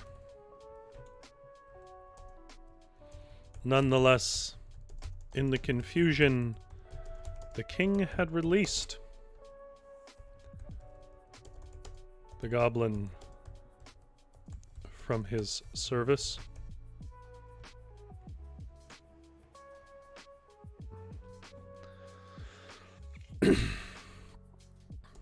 And so Sprattle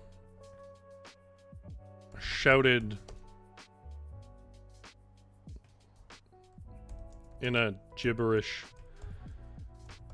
way until the king was long out of sight.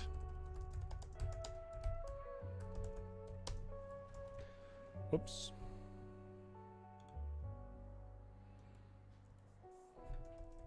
Then he wandered back to the camp, now all his, and made a lovely meal of his forage. Specifically, now I gotta find where it was said.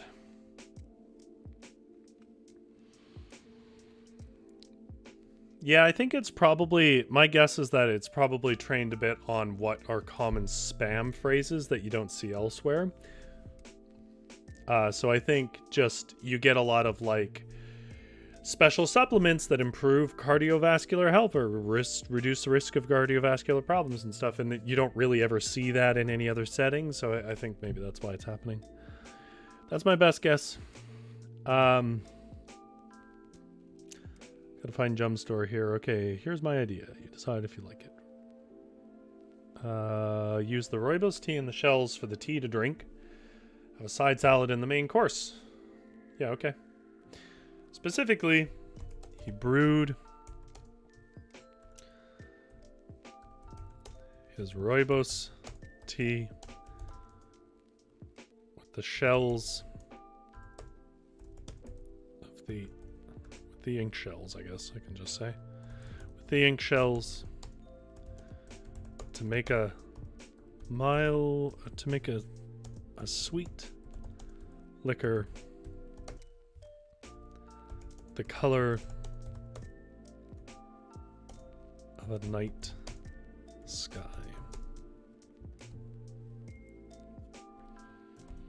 He then chopped up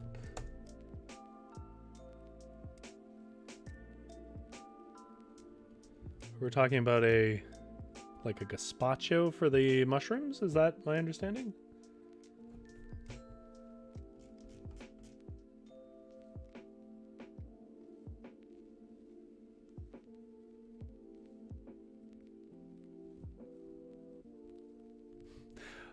GS says, Jumpstore wanted to feed the king a feast. Jumpstore says, thank you, GS. Sometimes my efforts aren't appreciated in real life either. Like, you guys are sad we're not feeding the king? Man, screw royalty. What are you talking about? He gets to eat his own food that he worked for.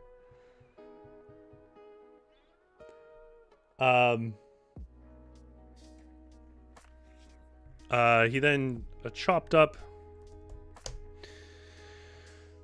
the fox toes and set them in a broth thickened with crumbled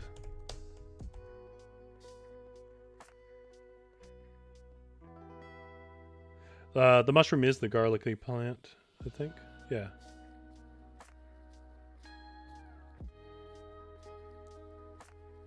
Oh, I see. Gia says I texted it before it released that happy ending. Okay, that makes more sense. Set them in a broth thickened with a crumble. I was never going to feed the king. You can go to hell.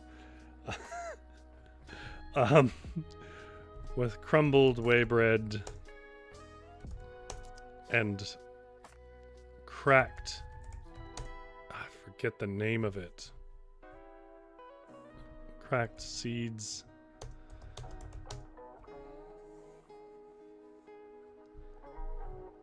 Jump Source says, didn't we have mushroom jerky? Oh, yeah, we did. That's right.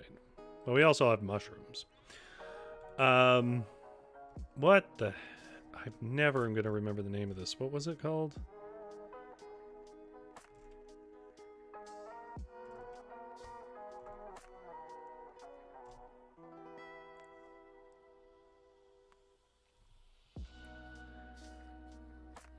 Sartula.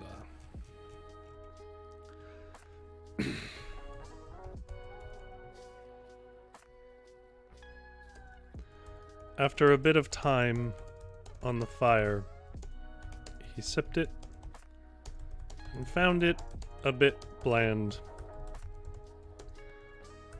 He rummaged around the site, around the camp, until he found a parchment wrapped. No, it's really wordy. A bundle of mushroom jerky that was complex and salty. Just like my mental health.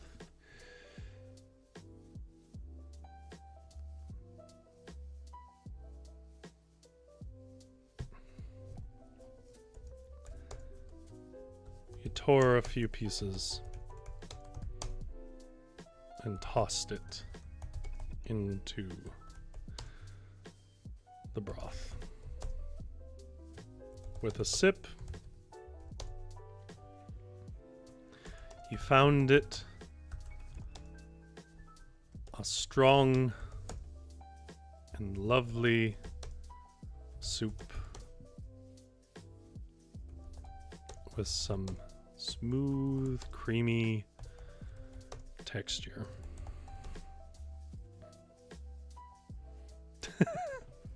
Good point, Uncle Kitty.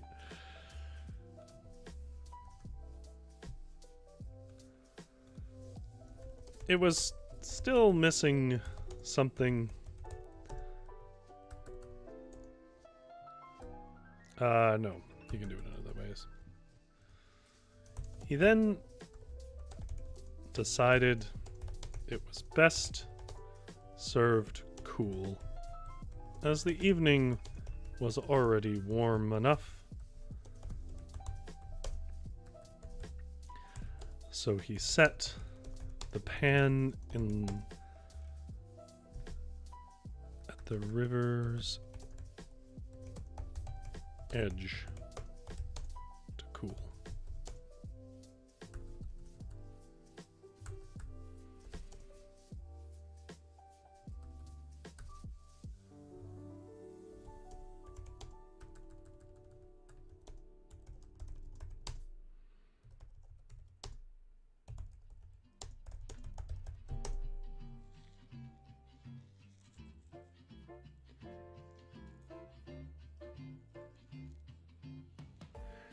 As far as in real life, I made homemade all organic cakes before for my brother's ex-wife bachelorette party, but the moment people heard the word organic, they shunned my cakes for some reason.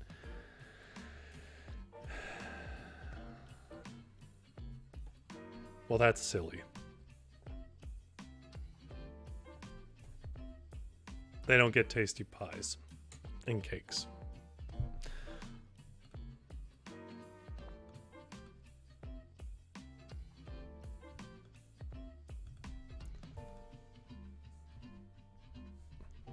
Finally, well, it cooled. He trimmed the sortulas,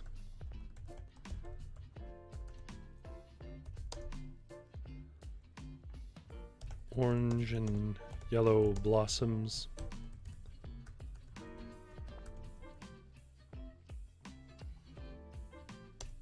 and plucked its herbaceous leaves.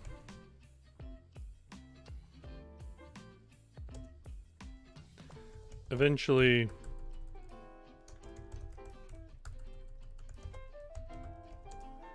tossing it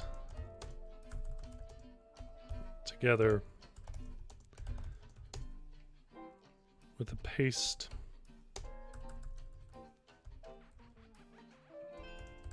of the acorn and inkshell nuts to make a sweet and mild salad.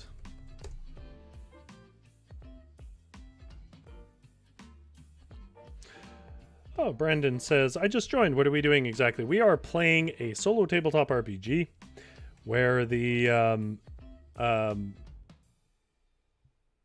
specifically we're playing this one here, which you would have seen on the icon, called Edible Plants for the Fantasy Wilds.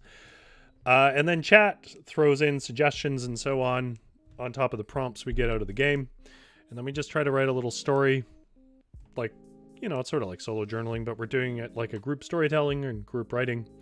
And we're just at the tail end, so if you want to hear what we came up with, I'm just about to read it. Also, thank you for dropping by. Even if you don't choose to stick around, I appreciate you giving me a chance. To make a sweet and mild salad. It was evening by the time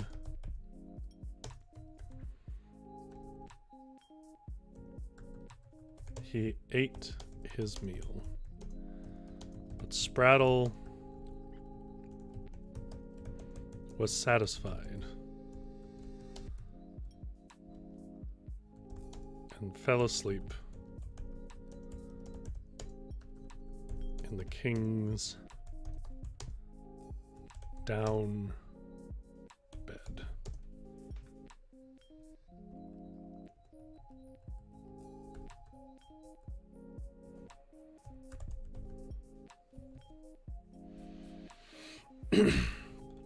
Okay.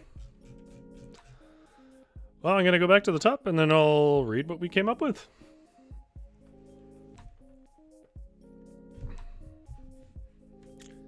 If you're coming to this part of the show, it's because you just want to know what we came up with. And what we came up with was a playthrough of a game called Edible Plants of the Fantasy Wilds, a Forager Guide. And as I said at the beginning, this book is really just a collection of rolling tables, D12 rolling tables for any tabletop RPG where you want some fantasy plants. But they've also layered on top of it a sort of light game where you're a character who goes out and forages using a D6 and a D12. And then based on that, you come back to your camp and you make a meal. And I sort of set a frame on it that I'll reread here, so I won't explain it, that the game doesn't ask for. The game does try to be pretty, you know, non-confrontational. I wanted a bit of conflict for there to be a story that I call The King and the Kobold, an Edible Plants playthrough. And let's read what we came up with. Spraddle was a kobold as small as a berry bush with cheeks as rosy as their fruit, very unlike his cousins on the coast who were scaly and took to mines. No, Spraddle was a kobold of the hills much farther east. He spent his days fluttering about with the butterflies by way of his incantations. His mother was always warned him not to be out flying in the daylight, for the big folk were around and may ensnare him with a trick. However, Spraddle was full of that unearned confidence only youth can grant, and so it was that King Edward was returning from a hunt with his servants when he saw the diminutive little fay flying overhead. Being a studied man, the king removed his hat and turned it right side out, and with this, the kobold was bound to his service. And so Spraddle flew to the feet of the king and pleaded to be released. But the king would not forego such fortune as a kobold in his service. Instead, he demanded the Fae use its wisdom to forage berries and herbs to cook all his quarries, the king's that is, from that time to the end of the king's life. And so Spraddle was enslaved to this task, but not broken by it. For this is the tale of a clever kobold embittered at his king. And we shall start with the first meal he ever made. Spraddle was not so inclined to work. We must know that first of all, and least of all, to do that work on a schedule. The king was demanding his dinner be served by dusk in the camp, and poor little Spraddle was obligated to comply. So he decided to make the best of his situation and forage lazily out in the sun-kissed meadow by taking a nap. No one followed him, for no one had to, since his duties were magically compelled. However, he did not see a reason to put much effort into one's own forced labor. The meadow was a peaceful undulation of grassy knolls, or so Spraddle had assumed. For Spraddle was stretched out into some tall grass, feeling the warmth of the distant sun on his face, and letting the distant sound of the rushing river lull him to sleep. Nearly off into his dreams he was, when the ground began to shift beneath the small of his back, and a terrible snort in the same place splattered some snot right up his shirt. He sprung up with wide eyes and a high shriek, to find that he was resting on a nest of gophers the size of a hunting hound, and that they had two curling horns like that of a ram. The big folk had called these the dire gophers, some accident of an alchemist who once had a tower on a nearby hill. Dire gophers hungered not for the flesh of a normal sort, nor dirt, nor flora, but rather were menaces of the magic folk. They could be found chewing piskies, chasing brownies, and fighting leprechauns at nearly any time of the day. Spraddle had found his magic abilities diminished as of late, likely because of the king's bargain, and so could do little more than hover where he could once fly. Escape would not be so easy. So the dire gopher curled its lips into something of a snarl and a smile, then said to him, "Such a succulent kobold would be as refreshing as a plump huckleberry against my parched tongue." It then bellowed down the hole it emerged from, and a whole field began to rumble, until, before the Spraddle's terrified eyes, he tore a sapling from the ground and whipped it at the charging mass of snorting gophers, and the firm stems of that tall plant cracked against the wiggling nose of the lead gopher, and then, despite its bluster and heft, the gopher squealed at this strike, which stung its soft, wet nose. The whole herd hesitated, unsure what strength the kobold might be wielding, and in that the kobold jumped, and in that pause the kobold took opportunity to jump into the swift river that wound through the meadow. The gophers were too plump on the good folks to keep up with this escape, with Spraddle's escape out on the river currents. That could have been a better sentence.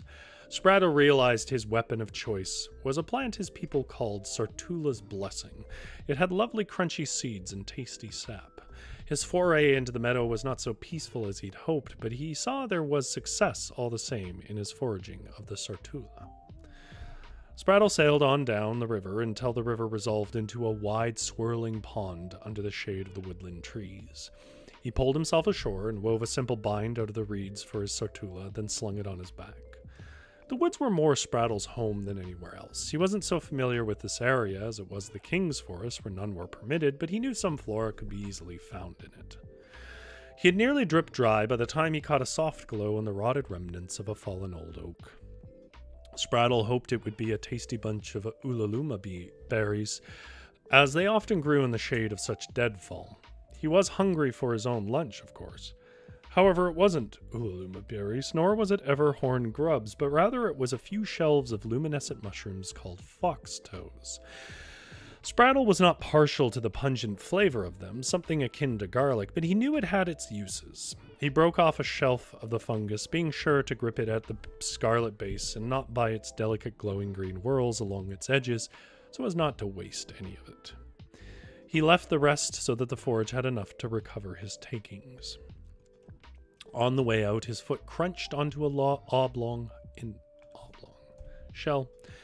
When he lifted his foot, he saw it was a phase oak acorn, a rare thing to find. He scurried about the area to find its source, and he lucked upon a bunch of nuts dangling from a still-living appendage of the oaken deadfall farther up from where he found his fungus. Smiling back on the fallen giant, Spraddle said, "Oh, old one, what a feast you give me." Spraddle then pushed on towards the wetlands as the sun was beginning to lower, and he had to take the long way back to the king's camp. Spraddle needed a waypoint, though. He knew roughly where he was headed, but the wetlands had few paths that did not sink nearly to his neck should he do something so simple as walk upon them. So he looked for something high that he might keep in sight while he wound through the wetlands. And he had remembered seeing a zarazu tree south of the king's camp when he departed that morning. So after a short bit of searching of the horizon, he espied it again. The wetlands sunk. I don't know what I meant to say there.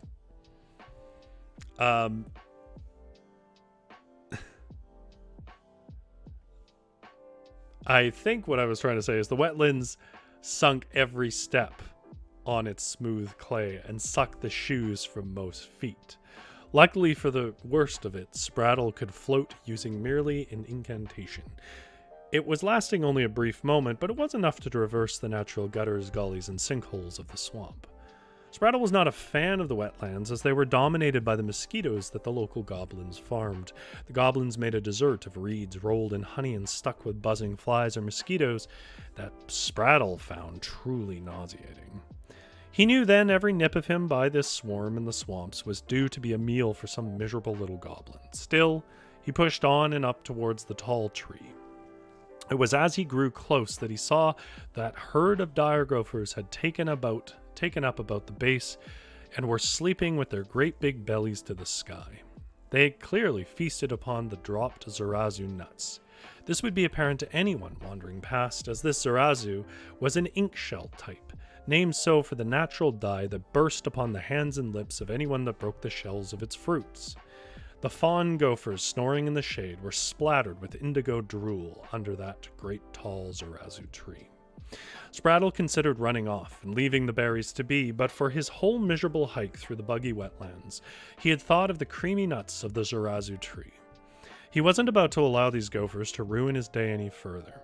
So Spraddle stole a broken ink shell and lathered it on until his flesh was dark purple, nearly indistinguishable from the long shadows of the coming evening. He then snuck up next to one of the sleeping gophers, and while smacking it on the stomach with his sartula reeds, he called out in the voice of a husky man, a talent of the kobolds, to mimic voices, "Hi! There are some plump ones! Let's shoot 'em and roast 'em!" Well, because the gophers did not see the purple-skinned kobold in the shade of the broad leaves, and because the gopher he struck yelped in pain, the whole herd assumed the hunters were firing buckshot upon them. Within the snap of 2 fingers, the whole herd burrowed down in a panic and set the great big tree above to a sudden angle that shook a good armful of its fruits free. Spraddle collected his spoils over the tilled land and carried on to the camp. When he arrived to the group of men about the king, the sun was nearly setting. He stepped out from the shadows and began to apologize for being late with dinner, but to his surprise, the king shouted out in a fearful shriek. The rest followed suit, and they then scurried and scrambled from Spraddle, who chased after the king as he was compelled to do. The king cried back for the terrible spirit to leave him be. Spraddle called back as he chased, explaining the king was the one who called the creature to his side in the first place. The king then hollered back, "Nay, nay, I thought I nabbed a Nisa, not a goblin. You mean to poison me, curse me, or trick me, creature? I need nothing of you in my life." Then Spraddle realized, because he had stained his skin with the ink shell, it appeared to them he appeared as a goblin to the big folk. Nonetheless, in the confusion, the king had still released the goblin, by that I mean the kobold, from his service, and so Spraddle shouted in a gibberish way until the king was long out of sight, just to make sure they knew he meant business. And then Spraddle wandered back to the camp, now all his, and made a lovely meal of his foraging. Specifically, he brewed his rooibos tea with the ink shells to make a sweet liquor the color of a night sky. He then chopped up the foxtoes and set them in a broth thickened with crumbled whey bread and the cracked seeds of the sartula. After a bit of time on the fire, he sipped it and found it a bit bland, and so he rummaged around the camp until he found a bundle of mushroom jerky that was complex and salty. He tore a few pieces and tossed it into the broth, and with another sip he found it a strong and lovely soup with some smooth and creamy texture. He then decided it was probably best served cold, as the evening was already warm enough, so he set the pan at the river's edge, letting the stream chill the broth. Finally, while it cooled, he trimmed the sartula's orange and yellow blossoms and plucked its herbaceous leaves, eventually tossing it together with a paste of the acorn and the inkshell nuts to make a sweet and mild salad. It was evening by the time he ate his meal, but Spraddle was satisfied and fell asleep in the king's goose-down bed.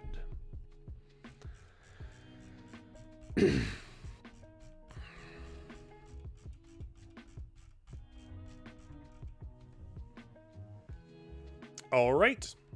Well, that's the story we came up with tonight. Again, from a mix of prompts from the games and from the dice. If you guys want more specific stories, traditional folklore, and so on, we do that on Tuesdays at 6:30 p.m. There's a whole playlist of old folklore that I read on Tuesday nights called Fireside Fairy Tales, and we do this every Thursday where we create a story and read it back to ourselves and just have some fun with the games. Sometimes they're great, sometimes they're terrible.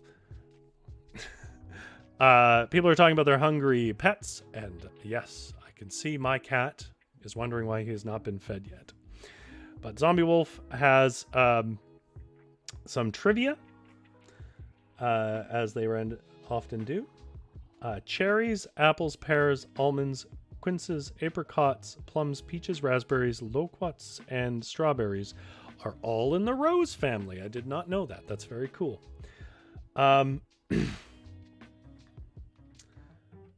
Tammy says, good night all. It was a great live stream tonight. I learned a lot of fun, weird stuff. Hope everyone has a wonderful weekend and see you all Tuesday. Sweet dreams, Rory. Thank you, Tammy, and thank you, Uncle Kitty. And Witchery, I hope your weekend goes better. And Janera, I hope work is kind to you. And Brandon, thank you for dropping in. I hope you had fun with our story. As for me, I'm going to go and feed my cat, and as I always say, you don't have to go home, but you can't stay here. Get out of my shop.